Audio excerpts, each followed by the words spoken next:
8 মাস চোখে দেখতে পারে না। মাদ্রাসায় পড়াশোনা করতো। হঠাৎ করে আমি একদিন গোসল করাতে যাই, দেখি 2 চোখের পরে ফুটকুনি। আমি ওর আব্বুরে ডেকে বললাম যে, "দেখো দিনে সে চোখে কি হয়েছে?" ওনার আব্বু বলল কি যে, "আমি তো বুঝতে পারতেছি না, আমি ডাক্তারে নিয়ে যাবানি।" তারপরে ডাক্তারে নিয়ে গেছে। ডাক্তার বলল কি যে, "এনারে চক্ষু হসপিটালে ওই শিরোমণি নিয়ে যেতে।" শিরোমণি নিয়ে গেলাম। ওনারা কয়টা রিপোর্ট দিল। রিপোর্ট করে বলল কি এর চোখের দৃষ্টিশক্তি হারায় গেছে।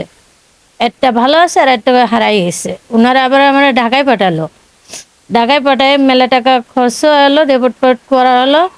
তারপরে ওরা বলল কি যে, "আমরা পারবো না, তোমরা ভেলোরে নিয়ে যাও।" এখন আমরা খুব অসহায়ের মধ্যে পড়ে গেছি। ভাড়া বাড়ি থাকি। আমার স্বামী ভ্যান চালায়। আমার 2 ছেলে মেয়ে। আমার ছোট মেয়েটার এই 13 মাস বয়স, আর এই ছেলেটার এই 11 বছর বয়স। এই পর্যন্ত 7 লাখ টাকা খরচ হয়ে গেছে। আমার একটু জায়গা ছিল, সেও বেশি আমি আমার এই ছেলেটার পিছনে খরচ হয়েছি। এরে আমি একদম নিঃস্ব হয়ে গেছি। তারপরেও এখন চেষ্টা করছি যে একটু বাইরে নেওয়ার জন্য, তাই 10 জনের কাছে সহযোগিতার হাত বাড়াইছি।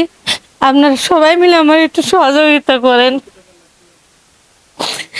ডাক্তার বলেছে যে 9,000 টাকা 9 লাখ টাকা লাগবে। এই কারণে আমি পাশে পাইছে যাচ্ছি ভাই। আমার কোনো মানে আর্থিক অবস্থা নেই যে আমি তাই নিয়ে ছেলের চিকিৎসা করব। তার বাবার যে সম্পত্তি ছিল কম বেশি যা কতই ছিল সব বিক্রি করে ঢাকা, খুলনা, যশোর সব জায়গায় কিন্তু সে ডাক্তার দেখাচ্ছে, কিন্তু এখন এক পর্যায়ে সে এখন পুরো নিঃস্ব। হ্যাঁ, সে ভাড়া বাড়ি থাকে, প্লাস আপনার আসলে এই যে ভ্যান চালায়, কিন্তু তার সংসার চালাতে পারে না এখন। সাকিব আমাদের প্রতিবেশী, ওর বাপ ভ্যান চালায় খায়। সাকিবের চোখের দৃষ্টি নষ্ট হয়ে গেছে, মাদ্রাসায় পড়তো। আপনারা সবাই ওর জন্য একটু সহযোগিতা করেন। ধন্যবাদ জানাই। যেটা আমি শুনলাম, আমি তার পরিবারের প্রতি গভীর সহমর্মিতা জানাই, এবং আমি বলতে চাই যে উপজেলা প্রশাসন তার পাশে থাকবে। উনি যদি আমাদের কাছে কোনো আর্থিক সাহায্যের আবেদন বা চিকিৎসা সাহায্যের কোনো আবেদন করেন, আমরা যথাসাধ্য এবং সর্বোচ্চ ওনাকে সহযোগিতা করবো, এই কথা দিতে পারি।